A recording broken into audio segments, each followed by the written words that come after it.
The fact that you don't play or sing or nothing is the most crazy thing about this conversation to me, because you are so in tune with music.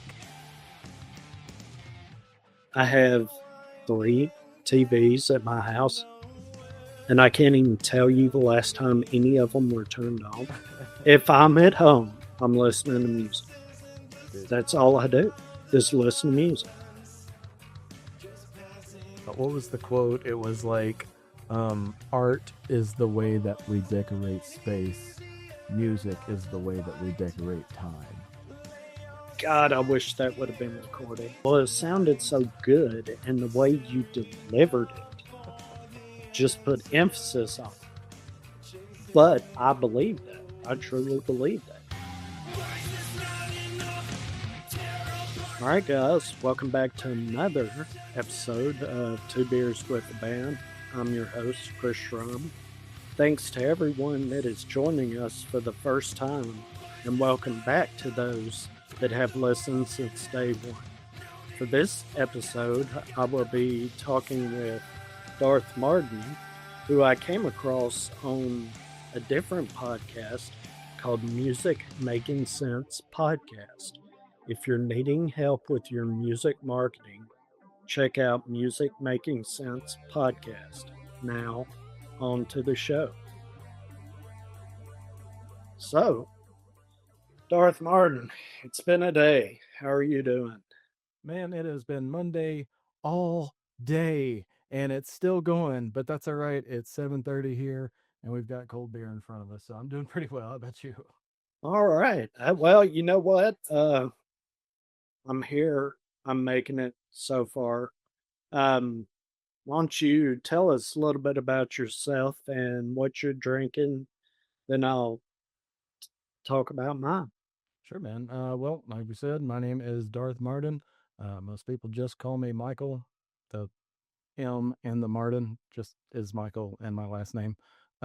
Star Wars nerd, obviously, with the Darth thing. A lot of people know me by the name Venue Features, another music thing that I do on the side where I'm actually on the other side of the camera interviewing underground artists. So, pleasure to be on this side. Today, I have what's called Passenger, a Chiswick ESB from Zool Beer, a local brewery here in Knoxville. That's Yes. a little bit blurry, but ESB. I don't know why I've been kind of stuck on this particular type of beer lately, but that's what I have for you today. All right. Well, I am drinking Pilsner by New Glarus Brewing Company. It's out of Wisconsin. It's employee owned. It's a 5% ABV. Man, I'm ready to get into it. Let's dig into this thing. Let me see. This one is it says keep cold, drink now. It didn't tell me the ABV. I'm assuming it's good though.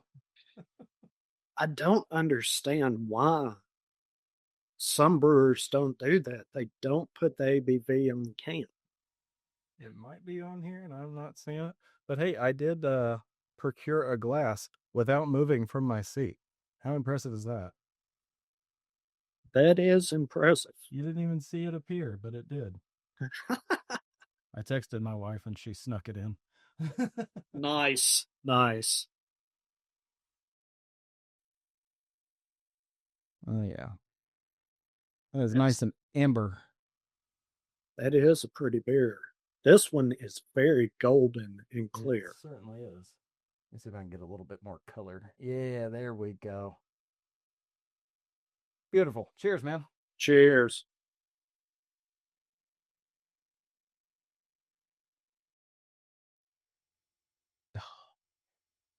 Ooh, it's so refreshing. It's like if they took a dreamsicle and took all of the sweetness out of it and just made it bitter like beer's supposed to be. Right, right. What flavors are you getting?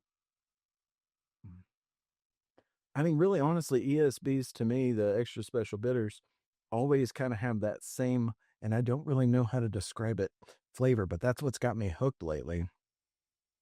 Definitely taste that specific brewery. Um, with it, there's two breweries that I really enjoy going to here in Knoxville, and they both have ESBs. They both have that ESB flavor, but wildly different in how they end up in your cup. So I don't know. Love this flavor. Well, this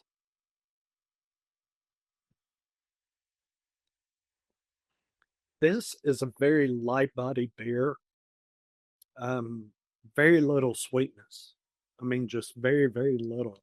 It has a real grassy bitterness on the back, which to me, it's a little much as far as the bitterness on the back. And I'd want just a little bit more sweetness in the beer. Not a great deal, but up, excuse me. As far as this beer goes, I would prefer a little more sweetness and a little less hoppiness. But I'm not a big Pilsner guy just simply because Pilsners can vary so much in the way they're made. And I have a hard time finding a Pilsner that I really enjoy. And normally when I do, it's either hard to get here in Nashville or it's season for some reason. So I'm not terribly impressed with this one. But I mean it's not a bad beer. It's just not what I want. So yeah, it's okay. Um, I'm gonna drink it anyway. Yeah, well, that's what it's here for. Now, for me, pilsners always sort of slightly miss the mark on flavor. I typically into like a good IPA from one of the local breweries, but lately I don't know why ESBs have been stuck on them, and right now my two favorite breweries are making them, so I'm all over it. Right, right. What genre of music do you play? Well, as you can probably see from my Deftones shirt here, some somewhere in that nostalgic early 2000s era of hard rock. I don't like to particularly call myself metal. Um, yeah, I heard an interview once with Adam Jones, the guitarist from Tool, who said he sort of cringes when people call Tool metal, and I'm kind of in that same boat. So somewhere in that, I guess, new metal peak of hard rock is kind of where I would place myself. I don't know if that's totally accurate, but we're gonna go with it. Well, I mean, it's your music. You can put it wherever you want There you go. It's country. No. it. It's all country, right? Yeah. Now, I would say somewhere in that alternative hard rock is probably the right way to describe it. Okay. What instruments do you play as far as in your music? Um, so in the music that I play, there's uh drums, there's guitar, lead and all of that. There's a little bit of I got the bass over here. There's a little bit of the mandolin over here on occasion. Um, I don't really use synths, but I use a lot of effects on guitars to make what people sometimes confuse as synths, and I also sing. Okay. So, in other words, you pretty much play everything. Yep, one man band, which is why I don't really play shows because it's really hard to do alt metal and play a show with just one guy. Well, are there um, artists in your area that could play those other instruments the same way you do? Possibly, and I used to be in a couple of bands. It's just really, really difficult, when you're around that age of 40 to find people who, working day jobs can also, oh, I've got kids over here this day. Well, I've got, kids every day. And, balancing those schedules and finding a place, it's a mess. So I just figured do it all myself and it's more for fun anyway. You know what I mean? Okay, so it's not really a career. Yeah, dude, I work 50 hours a week. at a corporate gig, and I've got, a housewife, kids, that whole thing. So whenever I get free time, it's either doing music or working with this other music promotion company I do. Okay. Why did you choose this style of music to express yourself? That's a good question. I don't necessarily know that I specifically chose to do it. It was just sort of what spoke to me when I was in high school. Um, the late '90s style of music going into the early 2000s, when I was in school and stuff like that, just sort of hit me. And like I heard Deftones, I heard White Pony for the first time when I was in school, and it was like, I have to do this. Okay. Do your songs come from personal experiences other people have had, or a combination of the two? um it is there. Okay, so there's one song in particular that is 100% a personal thing. It's the song called Leaving, that I released on January the 10th. It is about my kids, about the bittersweet sort of notion as a parent where you're watching your kids grow up and you want them to stay little forever, but at the same time you're proud because they're growing up and finding their own path. So that's 100%, personal, internalized me. The rest of everything that I tend to write about is more about philosophical topics. I don't know why I'm into that, but a lot of times studying that stuff, so that's just what comes out in the music. If you weren't doing music on the side, what would you be doing? I can't imagine any possible reality where I'm not doing music at some level. So,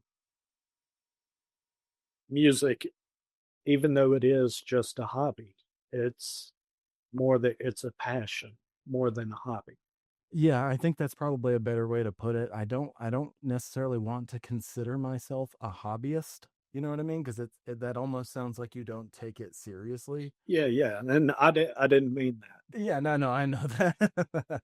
I know you weren't trying to like slight me or nothing, but I mean, at the same time, you gotta say it is what it is.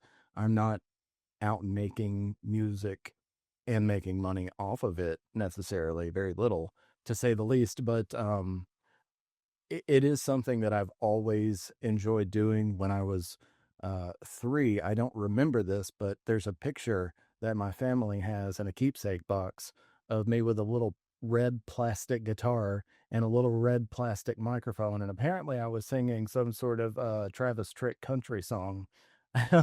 Member of a country club is actually what it was.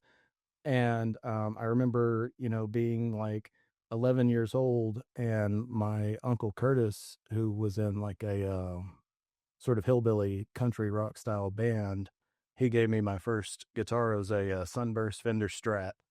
And I remember at 11 years old, we were at the lake, and I cranked up his amp on July 4th. So we're like really close to that anniversary. And I cranked it up and I played the national anthem like Hendrix style. And so there's just these memories, these core memories I've established throughout the years, and it all involves music or revolves around it. So it's more than just a hobby for me. Well, would you say that your music heals you in some way? To some degree, yeah. I mean, I think that's what music is. It's I don't know if it's necessarily a healing ingredient, but it definitely lets me get the noise and the thoughts and the sounds that are in here and put them on speakers. Does having a full-time job influence your music? Um, to some degree. Um, I know one of the songs that I'm writing with a side project that I'm working on right now called Key MP, which I'll be happy to talk on a little bit more if you like. Um, it is very aggressive, and that happened after a particularly annoying day at the office. So I'd say that it does have some influence. Well, yeah, tell me a little bit more about Key and Pete. Yeah, so Key MP, I guess I'll try to find the shortest route through this because I don't want to just monologue for an hour or whatever we have here. But back in January, I came across this was right after I released that track "Leaving." I came across an ad on Instagram that said, "We'll promote your music for free," and it was from a guy with the logo Venue Music. And like anybody, my red flags went up, and I was like, "This is a scam." And I started talking to the guy. Well, it turned out it wasn't a scam. He literally was just trying to make room for underground artists. So I joined up with him almost immediately, and so most of my time is spent promoting other underground artists instead of myself. Um, in doing so, I started doing what's called the Featured Artist of the Week on the Venue platform. My very first featured artist is a guy named Paris Artist. Um, Hip hop, um, timeless hip hop sort of singer, rapper, really, really good lyricist. And I was like, man, I've got this song. It's sort of like a Linkin Park style vibe, a little bit of rock, a little bit of hip hop, all sort of mashed together. Here, I'm going to send it to you. You give it a shot. He knocked it out of the friggin' park, man. It was so good. He sent it back to me. And so I was like, all right, well, let's do this track then. Let's do this thing. And he was like, man, I've got an idea for you too. And so it just happened that we lightning struck and we met. And we're like, okay, well, if we're going to make more than one song, let's do maybe an EP. He was like, okay, well, if we're going to do an EP, we need to maybe do, 6 songs, and we need to not just say Darth Marden and Paris Artist because that's too clunky and stuff like that. Right.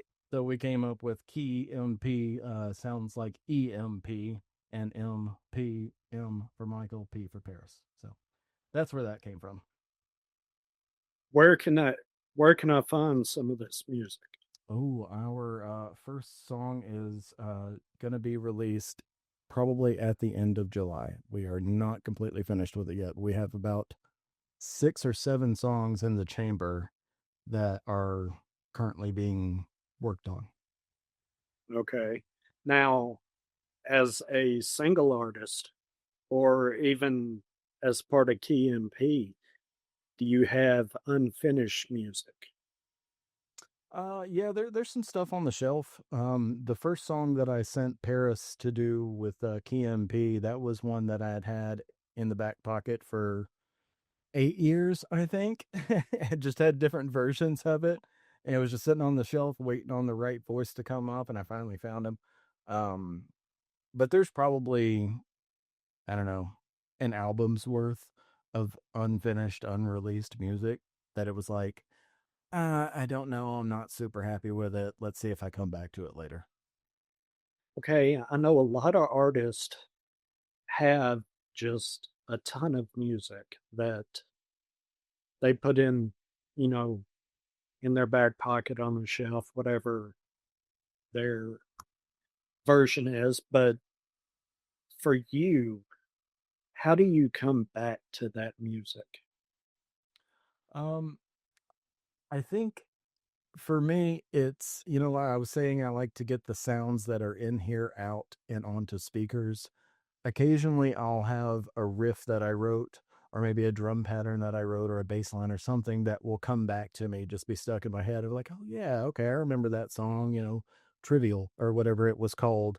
And then I'll be singing that in my head, and I'll be coming up with melodies that I didn't hear, 2 years ago when I wrote it. The song that I released May the 13th, I believe it was, is called Noesis.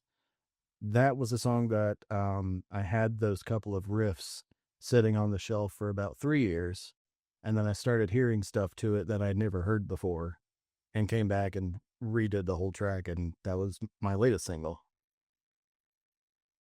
How much time does it take for you to record a song from just coming up with it in your head to final production?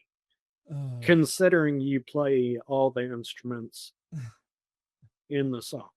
yeah, yeah, that takes a little longer. And talking to some of the underground artists that I work with on a daily basis, most of them are underground rappers and hip hop artists and some pop singers and stuff like that.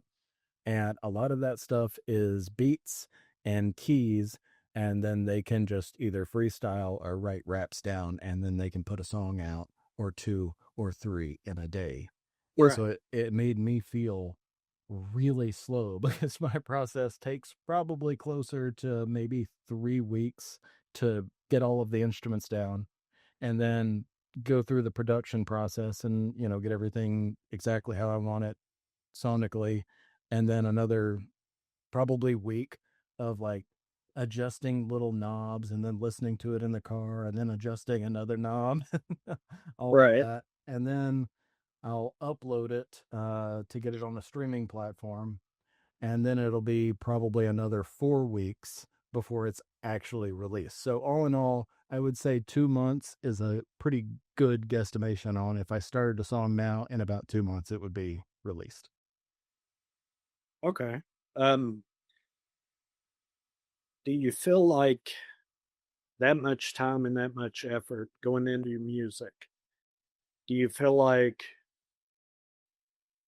you're getting your money's worth once you release a song? I am not sure that I completely understand the question as far as do I feel that um, I'm valued for my time? Yes, D- because I do it for me. So that's time that I'm enjoying myself doing something I love doing. Okay, so you're putting the music out there for you. You're not necessarily, I guess maybe I'm thinking, or maybe I was approaching it because I talk to a lot of indie artists that are, they're trying, they're playing gigs. They're, of course, they have full time job, but they're trying to make music their career. Right. And I guess what I was asking, because a lot of those artists, when I ask them about how long it takes, I say, okay, when the music is out there, you can't do anything else to it. It's out in the wild. Do you feel like you're getting the validation? Um, do you feel like your time and effort was well spent on that song? Do Okay. you get, do you have people listening, following, clicking, things like that? And I guess that's ultimately what I was asking. Do you feel like you're getting the clicks for your music? But Okay. since you're not doing it for, Yeah. It's sort of a tough question, isn't it? Because like I think I might be a little bit of an oddity in in that context because really honestly I make it for me, and anybody that happens to come across it and enjoy it, that's super cool. Like I appreciate it. I appreciate you taking the time to listen.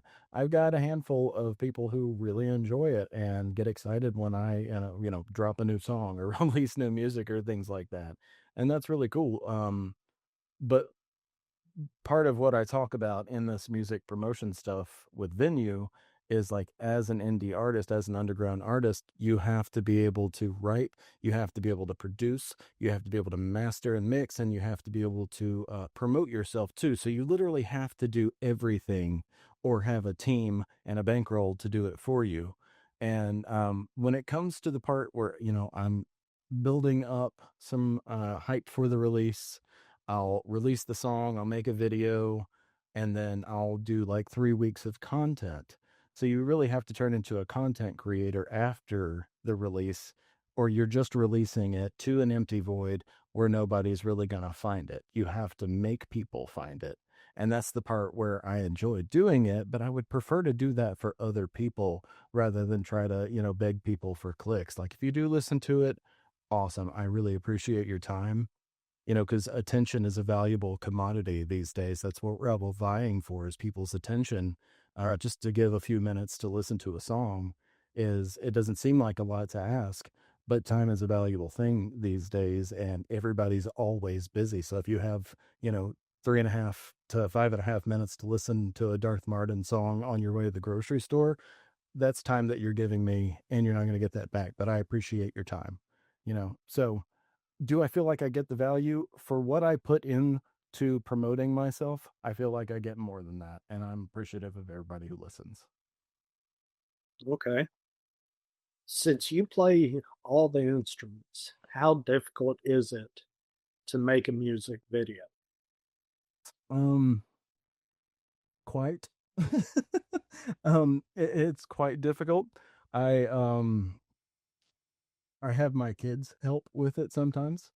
I say, here, hold my phone or hold this camera, and I'm gonna play this riff, and then you just like get this angle and like maybe zoom in closer, and so they're all down for it because my biggest fans are my kids, or at least one of them. One of them's kind of a jerk like me, but but it is difficult because it's another part of being an artist. If you want to make a music video, well, now you also have to be a video editor and things like that. So just another part of being an artist, you have to do everything from conception through the final, and then you got to restart when you want a new song. So making a music video is not super easy, but luckily there are more tools right now where we're at in the music industry than there's ever been. So that's sort of a trade-off, I guess.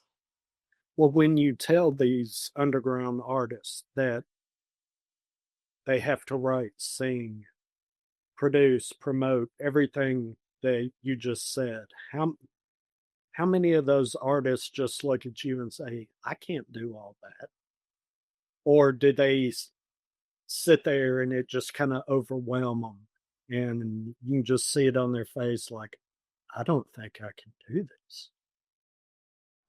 It's a varied response, quite honestly, because I've talked to, kids, I call them kids, 17, 18, 19 years old, early 20s, and I also work with some people who are older than myself, But I don't want to guess exactly how old they are, because if they see this interview, Admonish Music, I apologize right now. I'm going to say around 50. But it's so like, you get varied responses, and it's kind of based on experience that they have with the music industry, right? Like if you're an 18-year-old and you're like, oh man, I didn't realize that I have to do all of this stuff just to make music, because you think, oh, I can just put out a song, I can put out a single, and then people are going to listen and see how good my flow is, and suddenly I'm going to be a big name, right? And then you have some people who do it as a business, who see all of the different pieces, all of the different moving parts turning together, and that's the process that they actually enjoy, right? Right. Well, I've talked to a lot of artists that don't really promote themselves the way they should. And like you say, it seems like, and they're creatives and they want to create. They don't want to do the business. But in today's world, you have to do the business. You have to promote yourself. Even if you don't do the production, all you do is write the music, play the music. You also have to promote the music Mm-hmm. daily, sometimes several times every day. Otherwise, you're going to get lost in the crowd. Yeah, I you're talking mean, about consistency, and that gets really, really challenging, because when you're doing everything from conception through content, the whole gamut, and then you got to start the whole process over, you eventually are going to experience burnout. And so that's why I have released 2 songs this year and not, 15.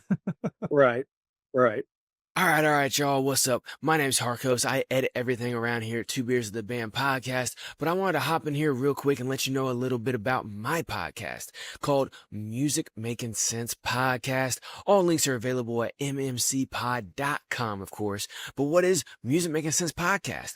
Well, it's a podcast designed and dedicated specifically to music marketing, branding, and how to have success. Real success as an independent artist. I'm constantly dropping videos that dive deep into strategies and tips and tricks that you can use as an independent artist to help you grow your fan base in a real and sustainable way. So if you're an independent artist struggling with the marketing and trying to do everything DIY all at the same time and could use some help, come on by Music Making Sense Podcast. All links are available at mmcpod.com. And if you're not an independent artist, but you happen to know someone someone who is struggling with their music marketing. Again, mmcpod.com for any and everything Music Making Sense podcast. All right, I'm going to shut up now and get back to this great conversation. Let's go. Would Very, you? very consistent pace for me. It might be slow, but it's what I can handle given the rest of life. Well, I mean, as long as you're consistent, even if it does take that amount of time, but you're consistent with it, people know what to expect. And as long as your fans know what to expect and you fulfill those expectations, I don't see that as a problem, no matter how long it takes. That's just me as a Yep. consumer, as a fan. If I know what to expect from my favorite artist, it's easier when they do kind of disappear for a little while. I know they're working on something, they'll be back, as opposed to the artist that pumps out 3 albums in 1 year and does a year's worth of touring, then you don't hear from them for a couple of years. Yeah, well, to that point, one of my favorite groups of all time is Tool, and we all know like their last album, Fair Inoculum, uh, took 14 years to come out after the one before that. Preceding that was 10,000 Days, I believe it was. So, when you expect a very long time in between albums, it doesn't really disappoint you if it takes a long time between albums because that's what you're accustomed to. So whatever the consistency happens to be, I completely agree with your point. Would you say you have a vivid imagination? Vivid imagination. To me, probably yes. I've been told that I have a way of describing things. Um, with my family, it's particularly describing smells that makes them sort of gag just hearing my description. But but when it comes to music in particular, I like to think that I do because I have to sculpt every sound that I'm hearing in here, and it's sometimes not necessarily vivid in terms of a visual, but sometimes it's a very explicit sound, a very concrete sound that I'm hearing that I'm trying to get out of my amp setup or out of my DAW or what have you. Uh, Trying to come up with something that has, maybe if it has been played before, it's not been played that way. I believe it was Kurt Cobain that said every note has been played and every note has been sung. You just got to do it in your own way to make it interesting. And that's sort of my goal when I'm writing, is to not explicitly sound like anybody else. You can hear my influences, but the imagination I think is good enough that I'm not a copy and paste of something else, if that makes sense. Yeah, yeah. What's the writing process like for you? Um, that can vary. Um, it's a different writing process when I'm talking about collaborating for Key MP versus when I'm writing a Darth Marden track. When I'm writing a solo project track, normally that will start with a guitar riff. I'm a guitarist first. That's my passion. That's what I love. Um, it'll start with the guitar riff first, and then I'll just sort of explore that and see, okay, well, this part maybe builds off of this part, or maybe this section right here is a complement to this other section over here. Okay, how could I do this main theme, but maybe in a different way in this later section? Or how could I take this guitar riff that's in 5/4 timing and maybe do it in 6/8 timing to complement and change up how we're playing around the sound? So usually things start with guitar for me, and then I will fight with the drums because I'm not really good. Like I just sort of, I know what has to happen, but it takes me forever to make it happen. So guitar and then drums, and then the bass line. I will play somewhere in between the melody of the guitar and the drum beat. So I do that like third, maybe. Lead guitars then go in there. Any sound effects that I want to make with the guitar then go in on top of that. And then I'll sing it in the car for like a week and a half until I'm hearing all of the melodies right. I never have words when I'm writing. The words always come last. the words are the last thing that I write. Um, and I don't know why that is. That's just sort of the way that I write. The melodies will be there, and then let's say you have a few syllables that are starting to pop out within a melody. You can hear the da da da. What's the word that fits in there?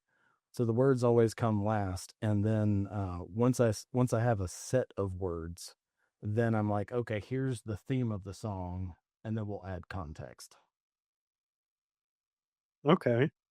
Which one of your songs is your favorite song? Um, you know what? My youngest asked me this, uh, and they'll ask me this probably once every 2 or 3 months because they know it changes. um, right now, I'm feeling like um, the song "The Doubter." I released that, I believe, last year.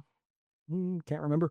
It's been a while. The Doubter is a fun one. It goes from like, what is it, 14/6 timing to like 13/8, or it's some strange timings, but I try to make it catchy. And if it's not that one, then it's Leaving, because that song's super emotional for me about my kids. Yeah. So one of those two. I'm not really sure, to be honest with you. Okay. Would you call yourself a rock star? No, God, no.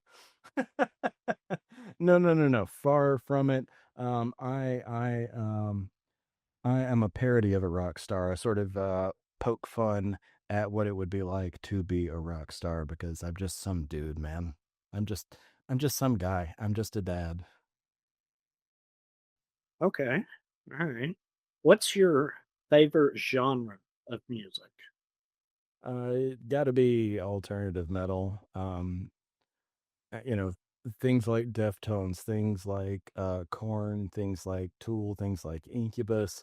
All of that stuff really speaks to me, and I say that knowing full well that there's also stuff like Outcast out there, like Method Man and Redman. That stuff is in there in my playbook too. And then there's also stuff like Pink Floyd. One of my favorite bands of all time is Pink Floyd. So wide ranging, sort of based in metal, but then, branches out. What are the top three radio stations in your car as far as like your presets one, two, and three? Number one is 99.1, The Sports Animal, because I'm a huge Tennessee Vols fan.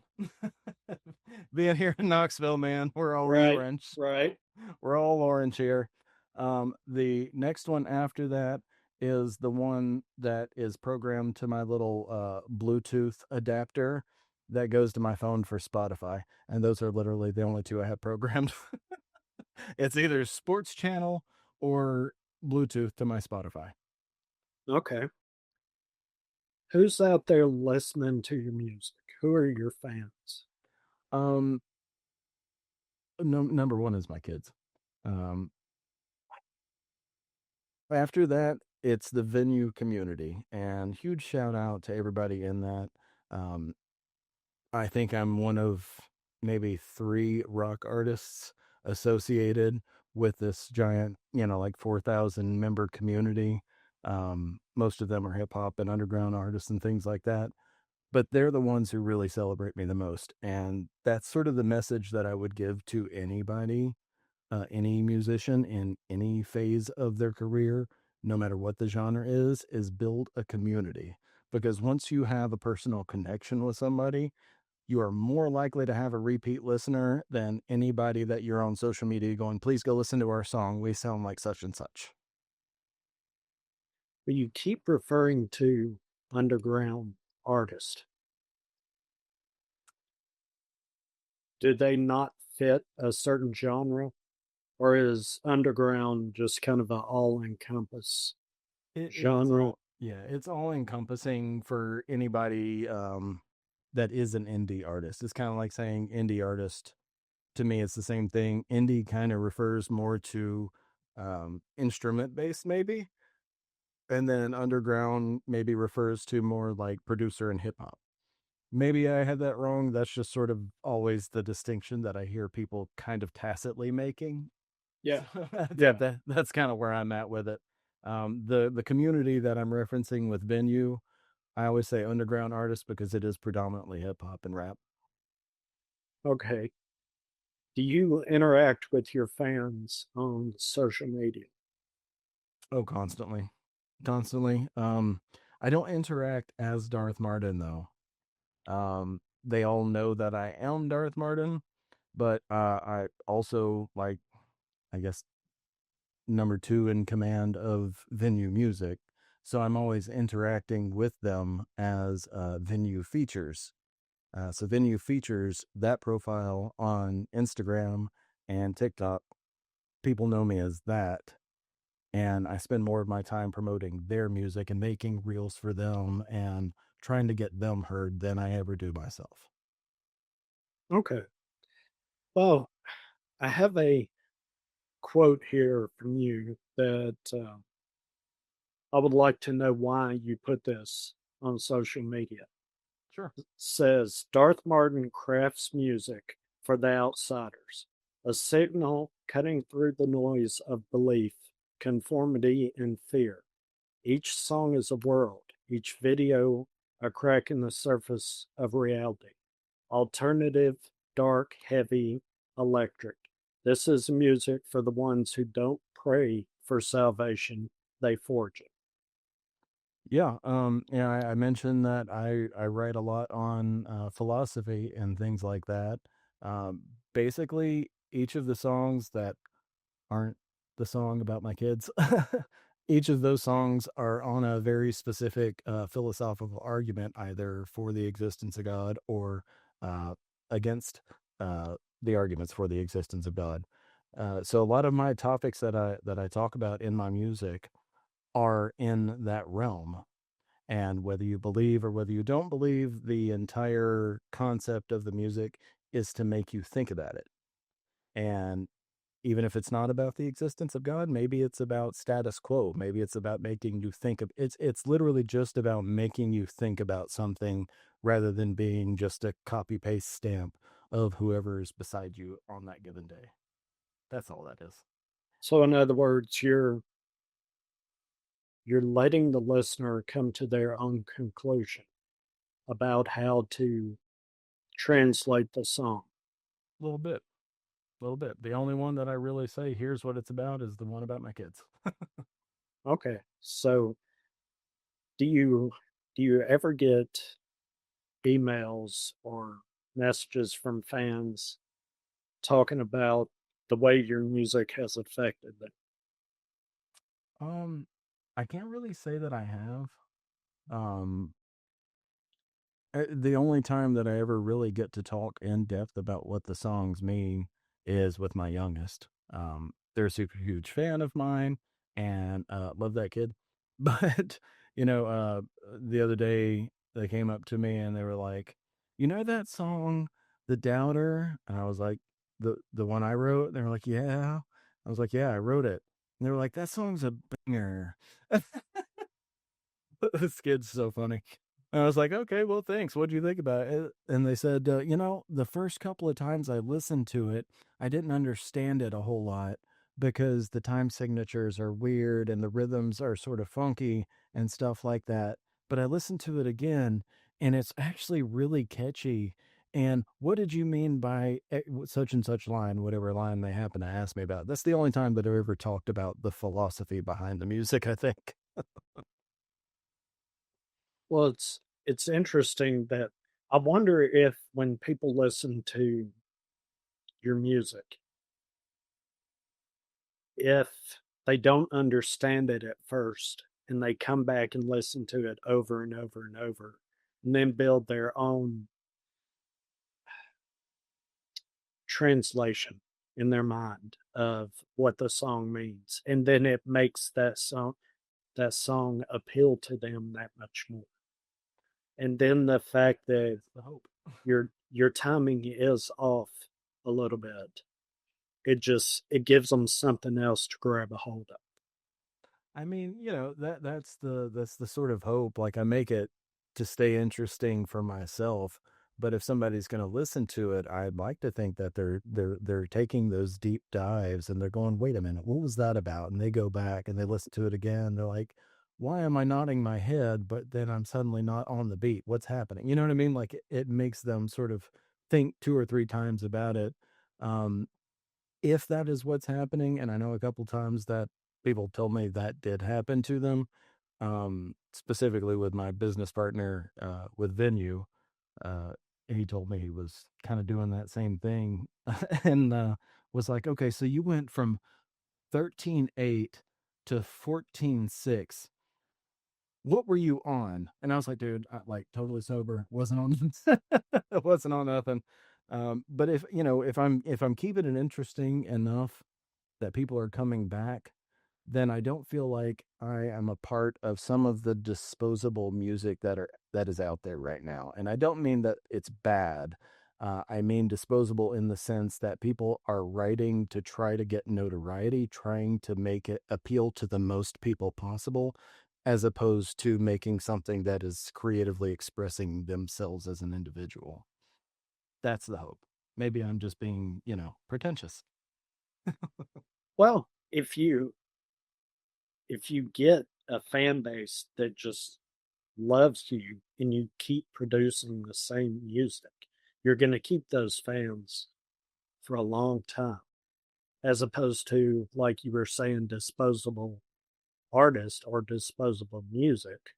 You're trying, I mean, music changes constantly.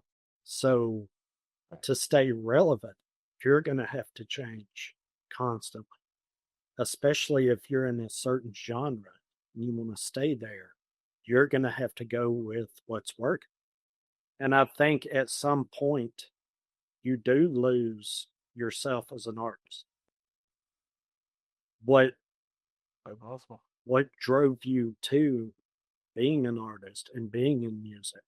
You're losing that. Now all of a sudden you're out there, you're doing it for money. You're doing it for somebody else. You're not doing it for yourself. And if you're not doing that for yourself, it's not worth doing, right? Oh man, you are preaching to me right now. Just keep going. I'm enjoying this. Well, it I understand what you're saying, but there's so many artists out there that say I have to be relevant, so I have to do this. Well, you might lose some fans along the way if you change up too much. I've I'm not going to say I quit listening to these bands, but I've seen bands go from indie artists that I've truly loved to they sign with a label. The label promotes them. They get out there and do these big money tours, and their sound changes Mm-hmm. a great deal, and even their topics change. And it's kind of like you're not the person I fell in love with. Who are you? Right. I'm gonna keep listening, but I'm not gonna listen as closely. Not as intently. And Right. you also have to give some grace when that happens, because we all change as people. So obviously our music is going to change with us, and the topics that we talk about are going to change, especially if there's a big life event like you gain notoriety, for instance, whereas you were unknown and indie before. That's a huge life change, and now you're on tour constantly. You give some grace in those instances, because of course people are going to change when there's a big life event like that. But at the same time, you can tell when an artist is making something from in here versus making something for what's out there. Yes. Yes. And I think that's why I lose my intensity when I listen to those artists. I mean, I'm still going to listen. I'm just not going to follow as closely. When I hear, oh, a new song from such and such band is up next. Okay, cool. I like it.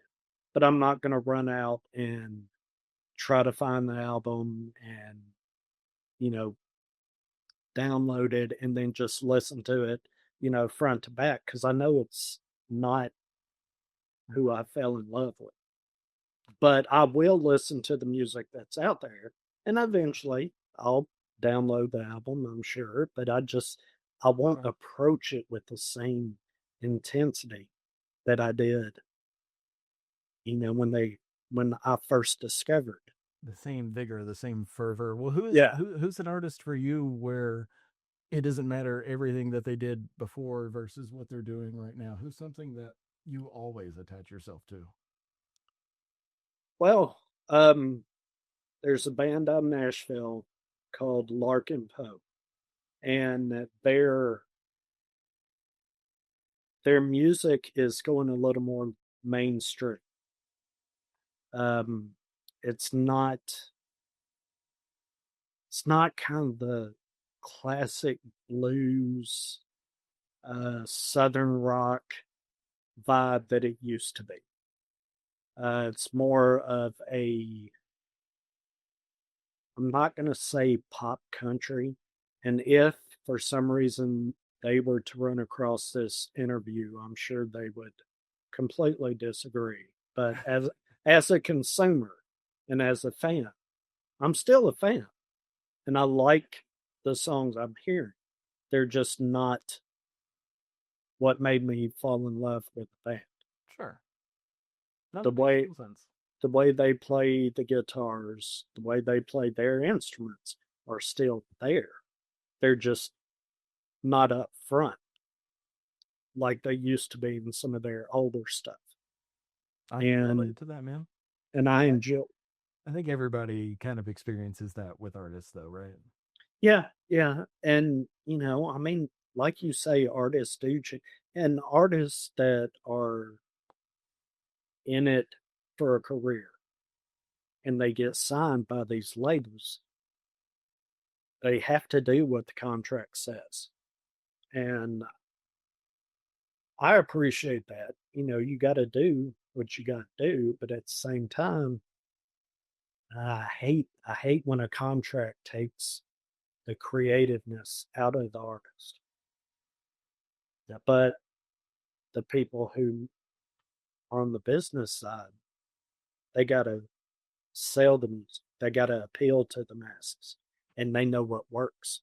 And they're going to bring this artist in and make them appeal to the masses. I mean, That, that's it's a a business. it's a delicate balancing act, right? Because you want to stay true to yourself as an artist and what made you uh, creative and what made you want to express what you're expressing in the first place.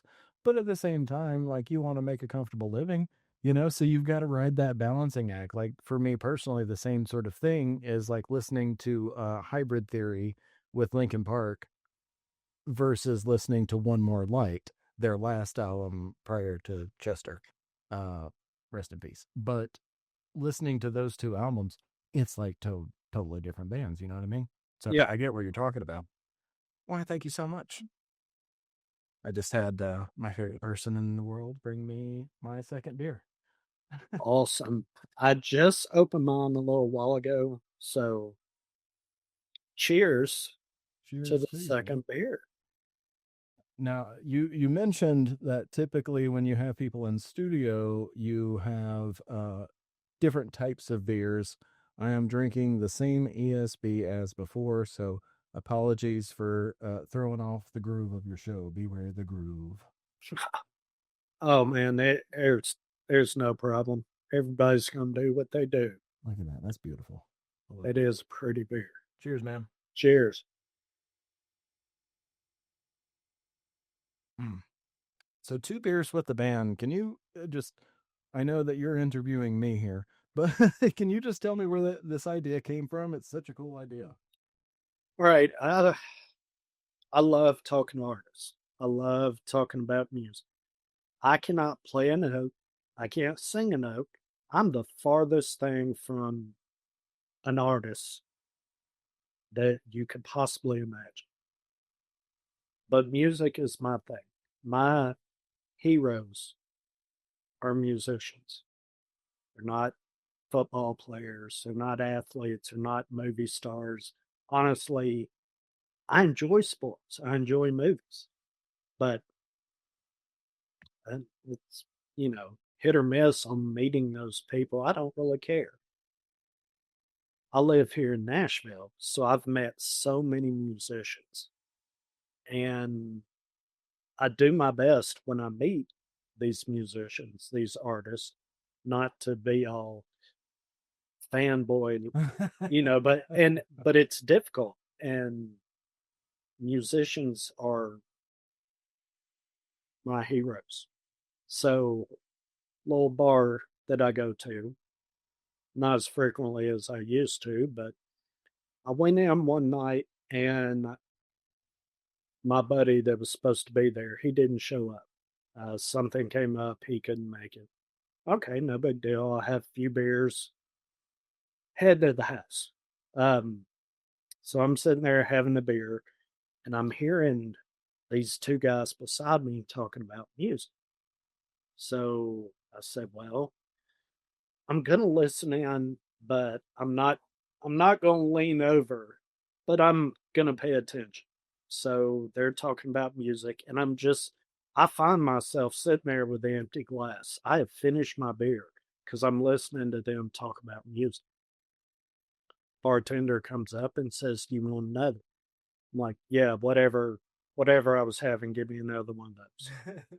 And she walks off with my mug. And one of the guys gets up and leaves. And I decide I'm going to start talking to this guy about music. I got a few beers in me, so made it a little bit easier. So he and I got to talking about music. Well, he finished his beer, um, and he told the waitress, like, "Yeah, I'm going to have one more, but after that, I got to go." And I was like, "Well, I got my beer, so I'll finish that and I'll leave." Um, he gets his beer. We sit there and talk about the beers we got, just real briefly. He's like, "Man, I got this. This is why I like it. It smells like this, and I get this." And we just kind of kicked around about the beers real quick. And I said, "Well, man, I heard you say this and this to that other guy. Um, why is that?" So we sat there and started talking about music. We both had three more beers while we were sitting there because he enjoyed talking about music and then enjoyed talking about everything music related. And I was like, I'm talking to the people who I respect. So we got lost in conversation.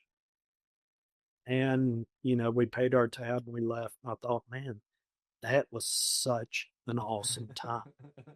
In fact, my buddy not showing up made this an awesome night. Couple of nights later, I went back out there and I just went up there by myself. I thought I'll have dinner, have a few beers, come home. Somebody else sitting up there talking about music. It was a whole band sitting there. So, of course, I started to listen to them. So, I finished my dinner. Guy next to me leaves. So, I get up, move a seat down. I just kind of interject myself into the conversation, not rudely, just like, okay. In. Yeah, yeah. And so we start talking about music. Next thing I know, I've had several beers.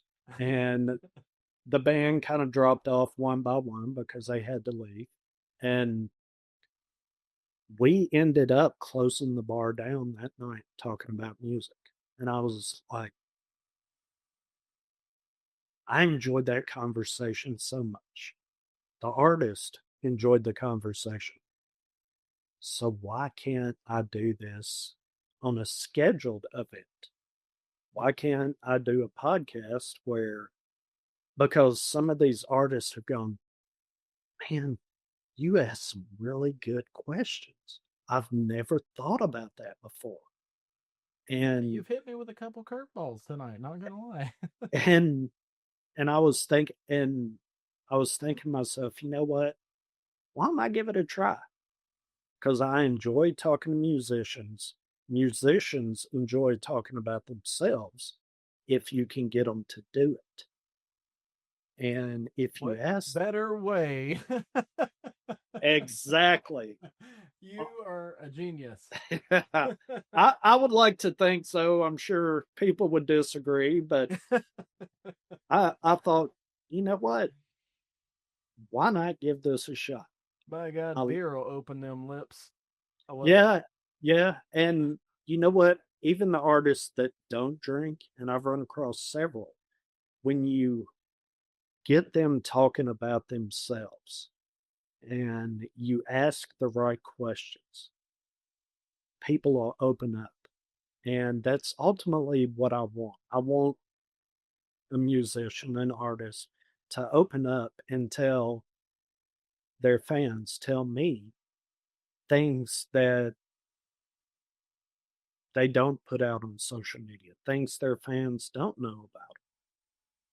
You know, I mean, anybody can sit here and ask, when did you start playing music? Uh, why is this the name of your band? What's coming out next for you? I mean, the basic questions. Right. Anybody can ask the basic questions. I'm going to ask the questions that make you think, but I also want to really dive into you as an artist and dive into your art. Yeah, I And mean, that, it's a super cool thing, and like I said, when I'm on the other side of the camera here, and I'm the one doing the interview, I kind of go, the same route. Like one of my favorite questions to ask artists that I work with is, All right, y'all. That is the end of part 1 of this great conversation with Darth Marden exclusively right here on Two Beers with the Band podcast. If you have enjoyed this conversation so far, make sure you hit that like, share, follow, and subscribe options. And don't forget to hit that notification buzzer as well, too, because part 2 of this great conversation will be coming out in just 2 days from the dropping of this episode right here. So depending on when you're watching, it may or may not already be out, but either way, hit that subscribe, hit that notification so you never miss another great conversation here on Two Beers with the Band podcast. And until next time, see you on Two Beers with the Band.